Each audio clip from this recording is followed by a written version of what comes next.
Hello everyone, स्वागत है आप सभी का आपके अपने YouTube channel mega study classes में। तो दोस्तों, हमने जो मैथ सब्जेक्ट है उसका सिलेबस डिस्कस कर लिया था। आज अब मैं आप लोगों के समक्ष जो है विज्ञान यानी साइंस का जो सिलेबस है वो डिस्कस करने वाला हूँ।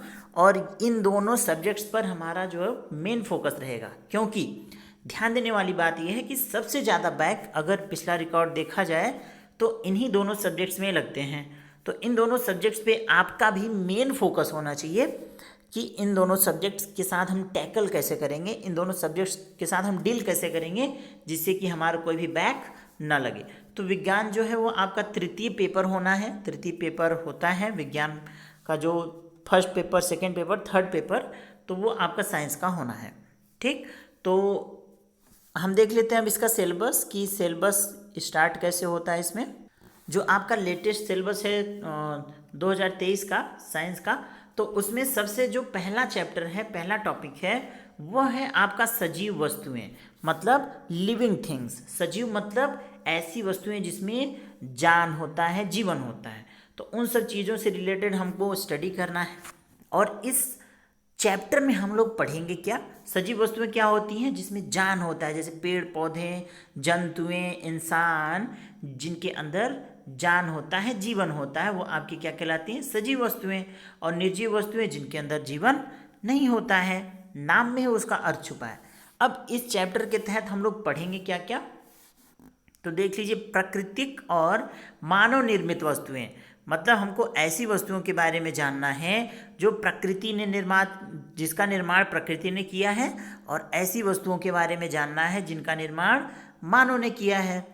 और उनका वर्गीकरण, मतलब उनके भेद क्या क्या हैं, उनके टाइप्स क्या क्या हैं, उन सब सारी चीज़ों को हमको पहले देख लेना है।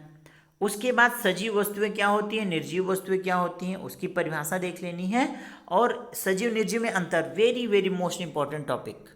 ठीक है, तो यहाँ आप इसे ध्यान देंगे, वेरी वेरी मोस्ट इंपॉर्टेंट। इससे क्वेश्चंस अक्सर आते हैं कि सजीव और निर्जीव वस्तुओं में अंतर बताओ, सजीव और निर्जीव वस्तुओं के बीच की कड़ी किसे कहते हैं, ऐसे क्वेश्चंस बन जाते हैं।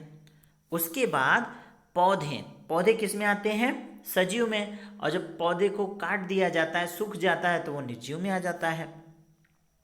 पौधे और जंतुओं में अंतर और समानताएं क्या क्या है, जो पौधे होते हैं, पेड़ पौधे होते हैं और जंतु होते हैं, उसमें मुख्य अंतर क्या होता है और उनमें समानताएं क्या क्या होती हैं, इन सब सारी चीज़ों को हम देखेंगे इसमें। जंतु और वनस्पति, वनस्पति मतलब पेड़ पौधे, जीव जंतु मतलब जीव जंतु यानी छोटे मोटे जो कीड़े मकोड़े और जानवर, इंसान, ये सब कह सकते हैं जीव जंतु के अंतर्गत आते हैं। वनस्पति मतलब होता है पेड़ पौधे, और इनमें वातावरणीय अनुकूलन किसे कहते हैं ये हम डिस्कस करेंगे। तो ये टॉपिक्स हैं जो आपको पहले चैप्टर में पढ़ाई जाएंगी। आपको टॉपिक क्लियर होनी चाहिए कि हमको पढ़ना क्या क्या है, तभी तो आप पढ़ेंगे।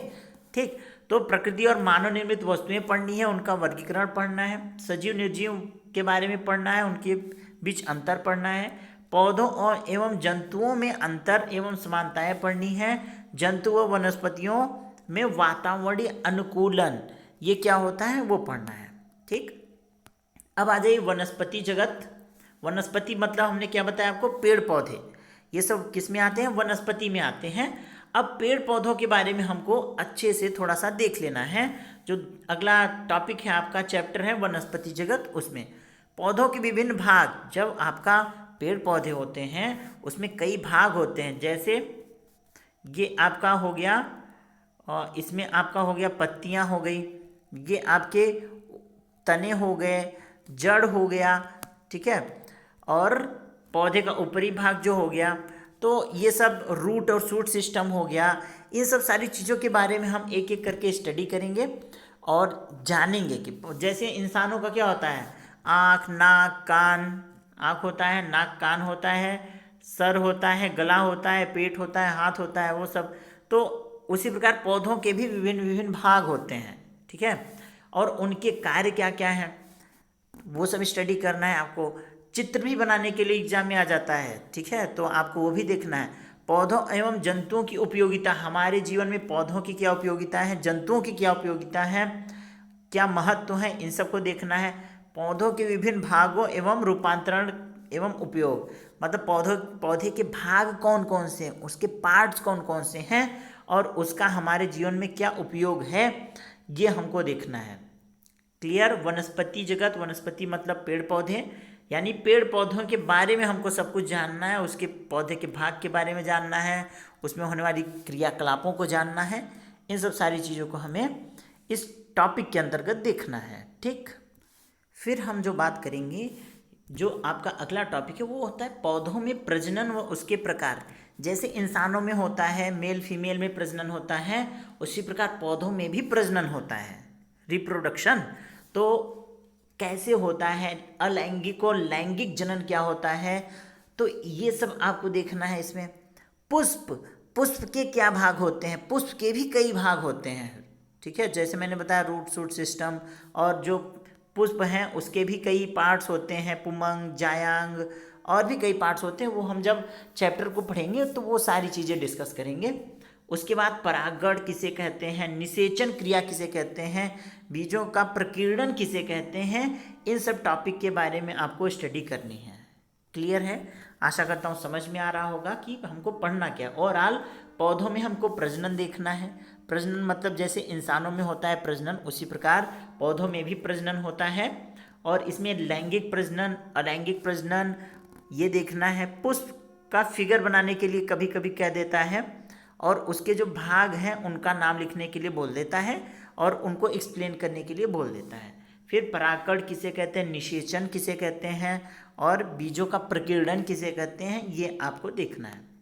अब आ जाइए, जो बायोलॉजी और आपका बॉटनी हो गया, अब आ जाइए थोड़ी सी फिजिक्स पर।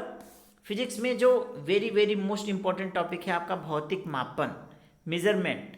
तो ये देखना है इसमें एमकेएस पद्धति और एसआई पद्धति, मीटर किलोग्राम सेकेंड, और सिस्टम ऑफ इंटरनेशनल सिस्टम, ये देखना है आपको। जैसे लंबाई का मात्रक मीटर, द्रव्यमान का किलोग्राम, और समय का सेकेंड, जो साथ होते हैं वो आपको देखने हैं, उसके मात्रक देखने हैं, और उनसे बनने वाले जो यूनिट्स हैं उसे देखना है। तो भौतिक मापन में वही सारी चीज़ देखनी है, और इन्हीं सब का प्रयोग जो होता है थर्मामीटर वगैरह मेज़र करने में होता है। ठीक है, तो ओवरऑल ये छोटा सा टॉपिक है, छोटा सा चैप्टर है, वो देखना है। उसके बाद गति एवं बल। गति एवं बल, गति किसे कहते हैं, यानी मोशन, समय और स्थिति के साथ साथ उसकी अवस्था में जो परिवर्तन होता है उन सब चीज़ों को गति कहते हैं। और गति के नियम जो होते हैं, ठीक है, जो गति के नियम दिए गए हैं वो आपको पढ़ने हैं, 3 नियम। गति के प्रकार, अब कोई चीज़ गति करता है तो कैसे कर सकता है, हो सकता है रेखीय गति कर रहा हो सकता है वृत्तीय गति कर रहा हो सकता है घूर्णन गति कर रहा हो सकता है दोलन गति कर रहा हो। तो हमको गति के प्रकार देखने हैं, कि गति के नियम देखने हैं कि गति क्या है, फिर गति के तीनों नियम देख लेने हैं, फिर गति के प्रकार देखने हैं, यानी रेखीय गति, वृत्तीय गति, घूर्णन गति, दोलन गति, ये देखना है कि रेखीय गति किसे कहते हैं, वृत्तीय गति किसे कहते हैं, घूर्णन गति किसे कहते हैं, दोलन गति किसे कहते हैं। इतना पढ़ लिया। अब आ जाइए चाल किसे कहते हैं। चाल बराबर दूरी बटा समय, और उसका सूत्र क्या होता है। चाल का मात्रक जो होता है मीटर प्रति सेकंड होता है, एग्जाम में आ जाता है क्वेश्चन। मीटर प्रति सेकंड को किलोमीटर प्रति घंटे में बदलने के लिए बोलता है, किलोमीटर प्रति घंटे को मीटर प्रति सेकंड में बदलने के लिए बोलता है। ऐसे बहुत सारे क्वेश्चंस बन जाते हैं, वो सब सारी चीज़ें हम देखेंगे। अब आ जाइए बल पर, फोर्स, बल। बल किसे कहते हैं, बल के प्रकार किसे कहते हैं, न्यूटन का जो नियम है, और वो सब सारी चीज़ें देखनी है आपको। और उसी में भी बल की परिभाषा दी गई है। पेशीय बल किसे कहते हैं, गुरुत्वीय बल किसे कहते हैं, चुंबकीय बल किसे कहते हैं, विद्युतीय बल किसे कहते हैं, घर्षण बल किसे कहते हैं, और घर्षण बल का प्रकार। तो ये सब सारी चीज़ें हमको गति एवं बल नामक चैप्टर में देखने हैं। क्या क्या, फिर से गति क्या होता है, गति के नियम कौन कौन से होते हैं, गति के प्रकार किसे कहते हैं, ये सारे प्रकार हैं गति के। फिर चाल किसे कहते हैं, चाल की परिभाषा, सूत्र, और चाल का जो मात्रक है वो। और बल, बल किसे कहते हैं, न्यूटन के किस नियम के अंतर्गत बल की परिभाषा दी गई है। पेशीय बल किसे कहते हैं, गुरुत्वीय किसे कहते हैं, चुंबकीय बल किसे कहते हैं, विद्युतीय बल किसे कहते हैं, ये सब हमको देखना है आगे। अब आपका फिजिक्स भी समाप्त हो गया। अब थोड़ी सी केमिस्ट्री देख रहे हैं आप, बायोलॉजी है, बॉटनी है, फिजिक्स है और केमिस्ट्री। साइंस भी आपका एक बड़ा पार्ट कवर कर रहा है। केमिस्ट्री में आपको सिर्फ इतना पढ़ना है, पदार्थ एवं उसकी अवस्थाएं, जो आपने कक्षा 8-9 में पढ़ रखा होगा ऑलरेडी। ठोस, द्रव, गैस। ठोस किसे कहते हैं, द्रव किसे कहते हैं, गैस किसे कहते हैं, इन तीनों में अंतर, वेरी वेरी मोस्ट इम्पॉर्टेंट। और जो पदार्थ होते हैं उनकी रचनाएं क्या क्या होती हैं, कैसे वो बनते हैं, और उसमें ही मिश्रण किसे कहते हैं, मिश्रण के प्रकार क्या होते हैं। ठीक है, तो ये सब टॉपिक्स हमको केमिस्ट्री के अंतर्गत कवर करना है, जो कि वेरी वेरी इंपॉर्टेंट है। यहाँ से भी क्वेश्चन आपको एग्जाम में बन जाता है। ठीक है, और हमारी तरफ से आपको बेस्ट विशेष। और अब दोस्तों पेपर देख लिया जाए कि पेपर कितने नंबर का आता है, क्या क्या होता है इसमें। सिलेबस हमने डिस्कस कर लिया है कि आपको सिलेबस में क्या क्या पढ़ना है।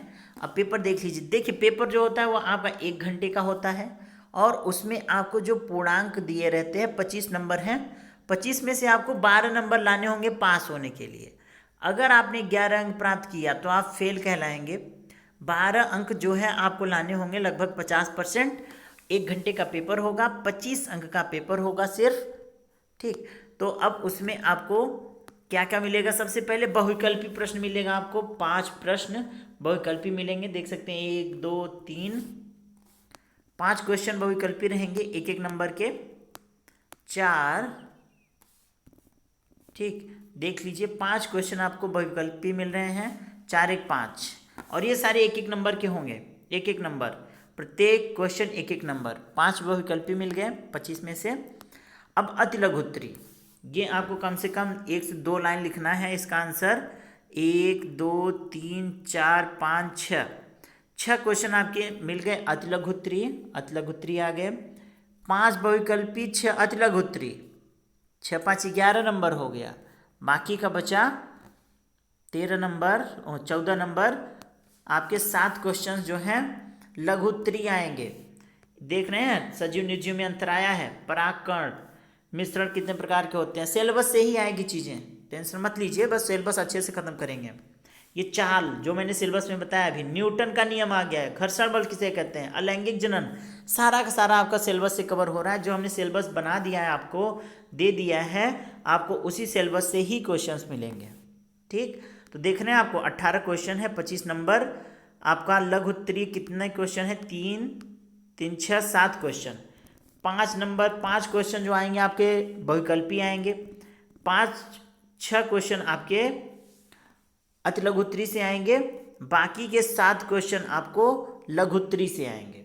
ये भी 1-1 नंबर का, 1-1 नंबर का, ये आपका 2 नंबर का होगा। कम से कम आधे पेज में इसकी परिभाषा आपको लिखनी होगी। ठीक है, तो और ये टोटल हो गया आपका 25, 2 से 14 26 5 25 अंक भी हो गया। ध्यान दीजिए, जब ये पेपर होता है ना, तो इसमें टाइम की बहुत शॉर्टेज रहती है दोस्त। थोड़ा सा भी आपने इधर उधर किया तो आपका 1-2 क्वेश्चन छूट जाएगा, भले ही आता क्यों न रहे, क्योंकि समय इसमें बहुत कम होता है। सिर्फ 1 घंटे का समय होता है, और 1 घंटे में आपको 18 क्वेश्चन करने होंगे। 5 बहुविकल्पी, 5 अच्छा अति लघुत्तरी और 7 लघुत्तरी। ठीक है, जब इसको करेंगे आप तो आपको 1 घंटे से ज़्यादा का समय लगने लगेगा। तो फुल स्पीड में आपको अपनी गाड़ी दौड़ानी है, जिससे कि आप सही समय पर अपने टारगेट तक पहुंच जाएं। ठीक, तो हम अब सिलेबस एक एक करके जब क्लास शुरू करेंगे तो एक एक चैप्टर, एक एक टॉपिक को 1 बाय 1 डिस्कस करेंगे। आशा करता हूँ आपको अब साइंस में चीज़ें क्लियर हो गई होंगी कि पढ़ना क्या क्या है, कैसे पढ़ना है, क्या आएगा, कितने नंबर का आएगा, वो सारी चीज़ें आपकी क्लियर हो गई होंगी।